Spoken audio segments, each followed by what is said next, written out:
The number 8 dog in this race at Tucson Greyhound Park is Topaz Dandy. Tucson, and here come your Greyhounds. Last 2 stars is the 4 dog in this race at TGP. From Tucson Greyhound Park, home of the fastest sport alive, race number 14. The number 2 dog here is Rico's Nocona. According to TGP's official record keeper, trackinfo.com, Rico's Nocona, last 2 stars, and Topaz Dandy have not raced at TGP since February.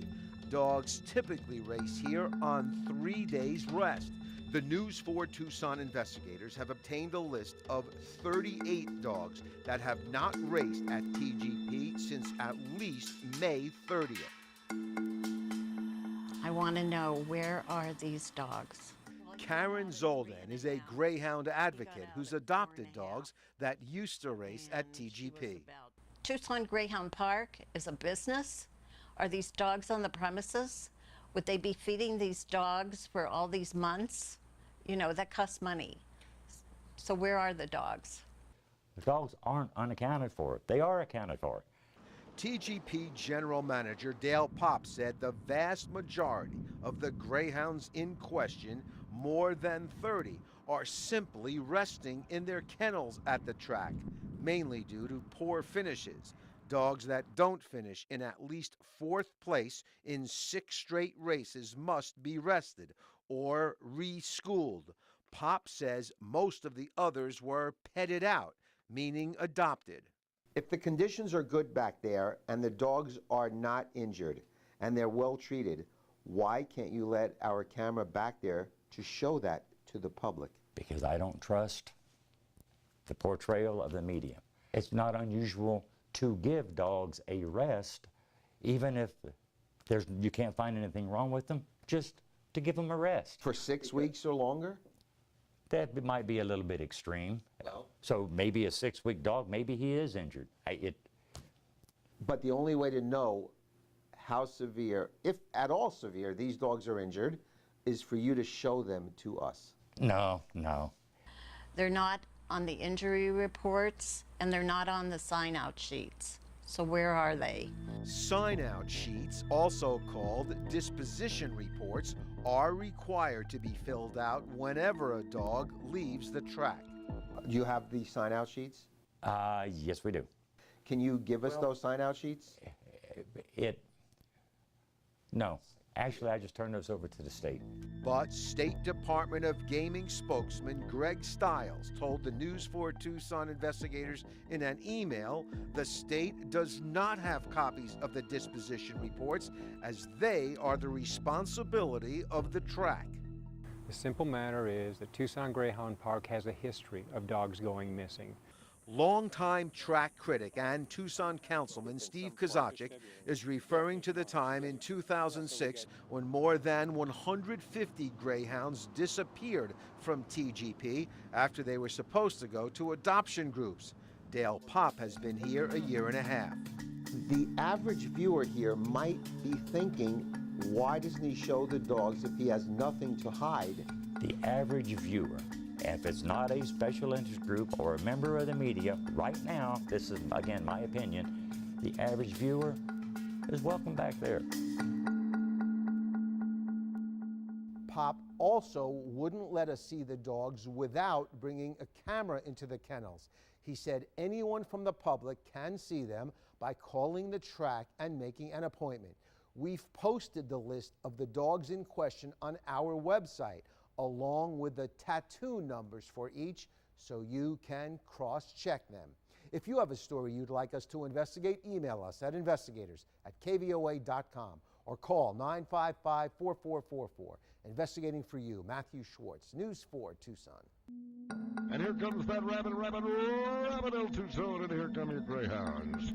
A dog named Last 2 Stars wore number 4 in this race at Tucson Greyhound Park on February 21st. As we reported 2 weeks ago, Last 2 Stars was on a list we obtained of 38 greyhounds that had not raced at TGP since at least May 30th. Dogs typically race here on about 3 days rest. Greyhound advocates were worried that something terrible had happened to the inactive dogs. On July 11th, we brought their concerns and their list to TGP General Manager Dale Popp. The dogs aren't unaccounted for. They are accounted for. A day before that interview, TGP Controller Alicia Heiserer emailed me saying, "It seems as if you really think something is up with the dogs that you had listed to Mr. Popp. Fortunately, we know the whereabouts of each one of them, and they are just fine." Turns out, not all the dogs on the list are fine. One of them is dead. That would be Last Two Stars. That February 21st race was her last. She died the next day of a twisted gut and was cremated. She was 2.5 years old. During the July 11th interview, Popp replied to our list with what TGP said was the status of all the inactive dogs. It showed Last Two Stars was petted out, meaning adopted. But when we asked the State Department of Gaming to confirm that, a spokesman said Last Two Stars was euthanized. Greyhound advocates like Karen Zoldan are outraged. Why are they hiding that one dog died? There's no cover-up. There's nothing evil going on. We met with Dale Popp again last week after finding out about Last Two Stars' death. Let me show you, if I may, a particular dog here. Last Two Stars, right here, Yes. number 22, Yes, and that says petted out. that's incorrect. That piece of information obviously wasn't accurate. Last Two Stars and Extreme Stars were inverted. Extreme Stars is the one that was petted out. Last Two Stars had a twisted gut and has deceased. Isn't that a huge mistake to make? Though that you as the general Yeah. manager didn't know a dog was dead here? And is it a huge mistake? Any mistake is huge when it comes to the safety and well-being of the dog. Am I surprised that I didn't know? Yeah. The Department of Gaming's original reply to us was also inaccurate. It said Last Two Stars was euthanized in June. The agency later confirmed the dog died on February 22nd of twisted gut. Veterinarian Randy Aronson says twisted gut is fairly common, but not always fatal if the dog receives immediate medical attention.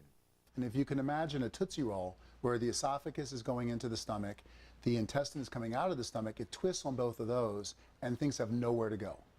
And so that's actually called gastric torsion or twisting. Now that Last Two Stars is accounted for, albeit tragically, that leaves 37 greyhounds on the inactive list.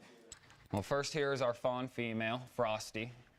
Randall Graham tattoo is a numbers greyhound owner and trainer, the only one to come forward so far to respond to our first report. Graham had 3 dogs on the inactive list and showed us their tattoo numbers that matched those on the list. And when we try to lay them up and give them a rest, we're accused of making them disappear or they're missing. And it's, in my opinion, it's become a double standard. And I wanted to clear my name. With the 3 dogs Graham showed us, plus the death of Last Two Stars and the 5 dogs supposedly adopted, that leaves 29 greyhounds on the inactive list. In our first report, Popp invited the public to see them in person at TGP. He said he has since received dozens of requests and that he'll honor them. Going forward, do you intend to get to the bottom of this? Of course I do. How? By doing exactly what you're doing, asking questions and investigating. Popp again declined our request to see the other dogs in question, even without a camera. The updated list of the inactive greyhounds is on our website.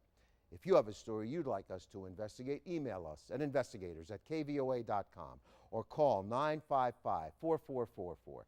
Investigating for you, Matthew Schwartz, News 4 Tucson. At the post, and they're off. The News 4 Tucson investigators reported in July that dozens of dogs at Tucson Greyhound Park had been idle for an unusually long time. Greyhound advocates were worried about the health of 38 dogs that hadn't raced for at least 6 weeks because they typically race about every 4 days. Then we found out one of the Greyhounds' last 2 stars had been dead since February due to twisted gut. When we interviewed track general manager Dale Popp in July, he said all the dogs were fine, and he voluntarily extended this invitation. The public has the ability. They can come in and say, hey, let me see one of the dogs. And I can make that happen. The next day I called Dale Popp to ask him if I could come and check out the facility, as he had invited the public, the average viewer. I did not receive a call back. Then I called back again on July 27th and still have yet to receive a call back. I'd love to see the kennels, Mr. Popp. Cynthia David and Lisa Ritter Baker are among 24 people who have called Popp to take him up on his invitation. David says she called him on July 16th and 17th, and that he called her back on July 22nd when she told him she'd like to see the dogs. And has he been in touch with you? He has not. How many people have you allowed to see the dogs? There's actually, I haven't set up anything with anybody. Why not? I'd love to make good, but I will not put this track at risk for somebody to potentially do something unethical and purposely try to sabotage something to make us look bad. And without a doubt, there are people out there that are that close from being in the loony bin. David and Ritter Baker say they don't belong to any of what Popp calls special interest groups. They're simply concerned dog owners. Popp says he's worried that special interest group members would secretly feed the dogs something to make them sick and get the track in trouble with the state. I think that's ridiculous. We're there to make sure that the dogs are safe, and it would be somewhat counterintuitive to go there to harm the dogs. It's been more than 2 months since you invited the public to come see the dogs, and not one person has been allowed back there, Dale. Eventually, hopefully, I'll be able to do that. You made the invitation. I'm asking you, and you still haven't answered me, when, time frame, can they come see the dogs? When it's convenient and when this dies down to where it's not an emotionally charged telecast, when things are normal to where I don't have to worry about somebody sabotaging the backside. Popp says he doesn't understand why there are any questions about the Greyhounds and told us several are racing again. He also cited last month's State Department of Gaming report that found that, excluding the dead dog, the 37 others were fine.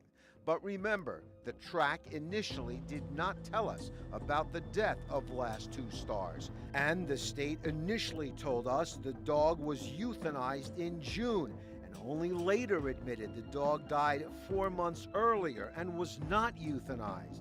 I think we need some answers. I would really like to see the real story, what goes on at the track. When do you think you might allow them in? As soon as possible. I mean, I have to get with the kennel people.